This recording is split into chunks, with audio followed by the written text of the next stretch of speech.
Hello friends! Today we are heading to a place where the car market is unlike anywhere else on earth. In a small island nation in South Asia, a country that's actually gone bankrupt. People are rushing to buy Chinese electric cars like they're chasing the hottest trend. Take the Wuling Bingo for example.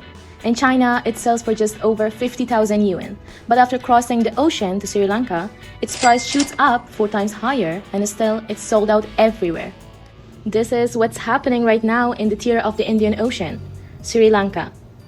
But here's the question. If the whole country is broke, who is actually buying these cars? And how can they sell for such sky-high prices? In this episode, we are visiting Kobo Motor, a Wuling dealership in Sri Lanka, to explore the strange and fascinating world of this bankrupt nation's car market. Back in 2020, deep in an economic crisis, Sri Lanka announced a full ban on car imports. That single decision completely reshaped a market of 23 million people, a market that almost entirely depends on imported cars. New cars vanished, used car stocks ran out, and prices skyrocketed to 2 or even 3 times the original. Here, with weak public transport, cars aren't just for getting to work. They're a must-have for making a living. But they've also turned into a luxury that's out of reach for most people.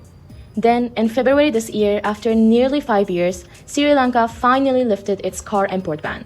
The result? Demand exploded overnight. Japanese and Indian brands rushed back in, but Chinese brands moved even faster. BYD, Wuling, BAIC, and Deepal hit the market like they were on turbocharge. So coming back to our EV business in Sri Lanka, it's growing very fast. It's a very big potential business, and consumers are moving towards EV cars than petrol and diesel cars. So in a very short period, we have sold more than 1,000 cars. More than 1,000 cars. From the small VAW. Which is a very fast-selling car. In Sri Lanka, the numbers tell the story. Fuel cars here face the world's highest import tax, anywhere from 180% to 300%. But for pure electric cars, it's only 15%. Even after adding shipping, dealer fees, and other costs, EVs still end up over 30% cheaper than similar Japanese hybrids.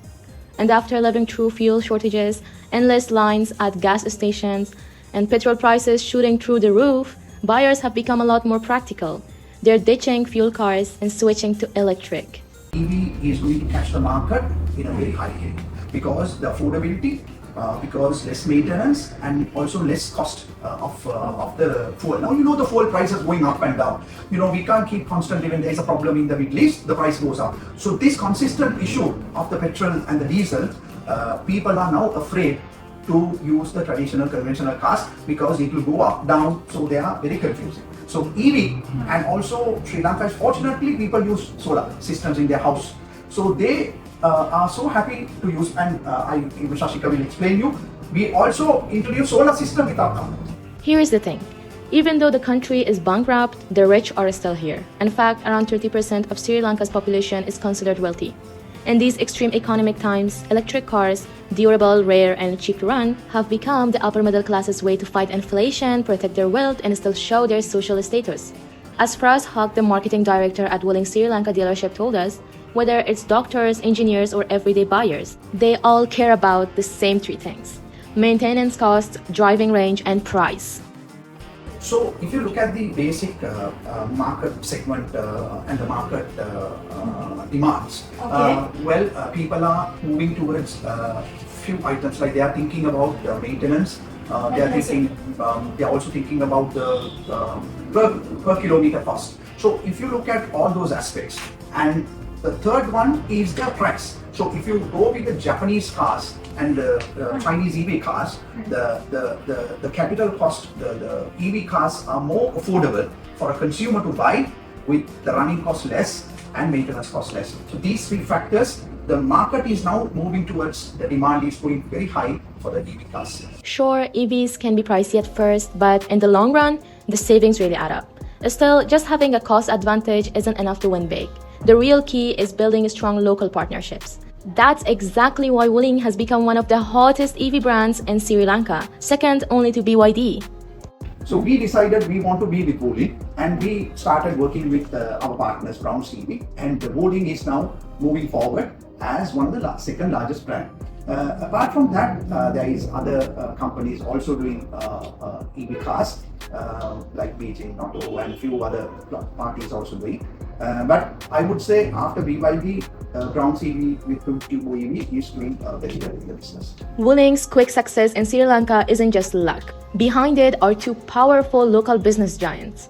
If you're curious, go look them up. They're huge. In fact, most of the big money-making businesses in Sri Lanka are in their hands. Thanks to their financial backing, even though Wuling's price here is several times higher than in China, the dealership can still offer the best financing deals. Buyers only need to pay 10% down to drive away in a brand new car, making it way easier for people to afford one. This financial support is a big reason why EV sales are taking off. Without it, most buyers would still have to pay in full, which is a lot harder. Kubo Motor has another big advantage. Its parent company is a veteran in Sri Lanka's solar energy industry. When they moved into the EV market, they noticed something smart. Most households that already have solar panels are much more likely to choose an electric car. So they created a package deal. Buy an EV and get a solar system together at a discount. That combo has attracted a huge wave of customers. So we are giving, like, those who are buying the cars, even they can get a solar system from us as well. So then the transportation all free. Like they're using the sun power to transport. So convert the sun power to the transport to the solar system. So that is why everyone now moving to the EVs. Now they are actually get rid of the diesel vehicles in Sri Lanka. Most of the people, they are moving now. They don't have afraid to go for the electric vehicles, because all over Sri Lanka now there are charging stations, and everywhere you can charge the vehicle. So most of the houses have the solar systems. Kubo Motor started selling Wuling cars in May this year, and in just their first trial month, they sold 100 units, and that's with serious supply shortages. When I visited this store, Alice, the sales representative, kept asking me if I had any right-hand drive car sources. Their problem isn't selling cars, it's that they don't have enough cars to sell. Just the other day, I took a taxi, and even the driver was talking about wanting to buy a Chinese EV. But right now, if you put down a deposit, you won't get your car until September. In such a hot market, parallel imports don't help much. There simply aren't enough right-hand drive cars in China to support large-scale exports. For Chinese automakers to really make money here, they need to set up local showrooms, offer financing that works for Sri Lankan buyers, and control their own sales channels. BYD has already proven this strategy works. 4 years ago, they built their dealership network here and held their ground during the import ban. When the policy was finally lifted, they were first in line to grab the rewards. Okay, at the moment BYD is leading the reason. BYD started the launch last year. Far before the import of the vehicles, import restrictions were open, the BYD started launching. So they launched BYD knowing that IMF is giving in a year's time the restriction will be removed. So therefore BYD orders were very good. And as you said, globally BYD has captured a very big global market. In Sri Lanka, the roar of tuk-tuks used to be the constant soundtrack of the streets. With 5 million of them across the country, they carry the livelihoods and dreams of countless families.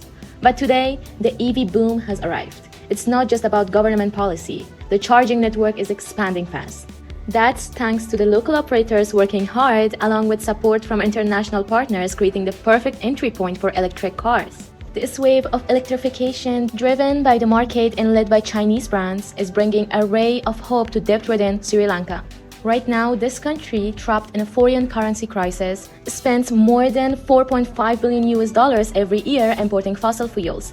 A full quarter of that is just to keep passenger cars running on petrol. As more people switch to EVs, Sri Lanka is slowly cutting its dependence on imported fuels. Those precious US dollars can then be redirected from buying petrol to rebuilding the country and improving people's lives in a more sustainable way. From the roar of tuk-tuks to the quiet glide of electric cars, in this small island nation hit hard by economic crisis, Chinese EVs are bringing technology that everyday families can finally afford. They're offering a practical path for market recovery and a rare chance to redefine what development means. I've always believed that electric cars aren't just a privilege for rich countries. They are a chance for poorer nations to rise.